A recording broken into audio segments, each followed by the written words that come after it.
Google অ্যাসিস্ট্যান্টকে সরিয়ে দিতে যাচ্ছে গুগলের জনপ্রিয় এআই চ্যাটবট জিমিনি। চলতি বছরই অ্যান্ড্রয়েড ডিভাইসে এই পরিবর্তন দেখা যাবে। এক ব্লগ পোস্টে এ ঘোষণা দিয়েছে গুগল। টেক জায়ান্ট গুগল জানায়, আগামীতে অনেক অ্যান্ড্রয়েড ব্যবহারকারীর ফোনে অ্যাসিস্ট্যান্ট আপগ্রেড করে জিমিনি দেওয়া হবে। শিগগিরই অধিকাংশ মোবাইল ডিভাইসে আর ব্যবহারযোগ্য থাকবে না অ্যাসিস্ট্যান্ট। একই সঙ্গে অ্যাপ স্টোর থেকেও এটি ডাউনলোড করা যাবে না। এছাড়া ট্যাবলেট, গাড়ি ও ফোনের সঙ্গে সংযুক্ত ডিভাইস যেমন হেডফোন ও ওয়াচগুলোতেও জিমিনি আপগ্রেড করা হবে। জিমিনির মাধ্যমে গুগল নতুন অভিজ্ঞতা নিয়ে আসবে হোম ডিভাইসগুলোতে, এমনটাই প্রত্যাশা করা হচ্ছে। 2025 সালের মধ্যেই অ্যাসিস্ট্যান্টের জায়গা পুরোপুরি দখল করে নেবে জিমিনি, এমনটি বলা হচ্ছে টেক সংবাদ মাধ্যমগুলোতে।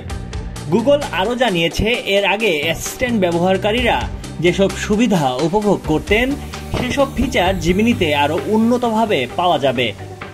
তবে যতদিন পর্যন্ত না জিমিনি আপগ্রেড হচ্ছে ততদিন অ্যান্ড্রয়েড অ্যাসিস্ট্যান্ট চালু থাকবে। সে পর্যন্ত ফোন, ট্যাবলেট, স্মার্ট ঘড়ি সহ বিভিন্ন অ্যান্ড্রয়েড ডিভাইসে গুগল অ্যাসিস্ট্যান্ট ব্যবহার করা যাবে। গুগল জানিয়েছে, তাদের নতুন ভার্চুয়াল অ্যাসিস্ট্যান্ট জিমিনি অনেক বেশি উন্নত প্রযুক্তির ওপর ভিত্তি করে তৈরি করা, যা ব্যবহারকারীদের তথ্য প্রাপ্তিতে নতুন অভিজ্ঞতা দেবে, সহায়তা পাওয়ার অভিজ্ঞতাকে আরও সহজ ও দ্রুত করবে।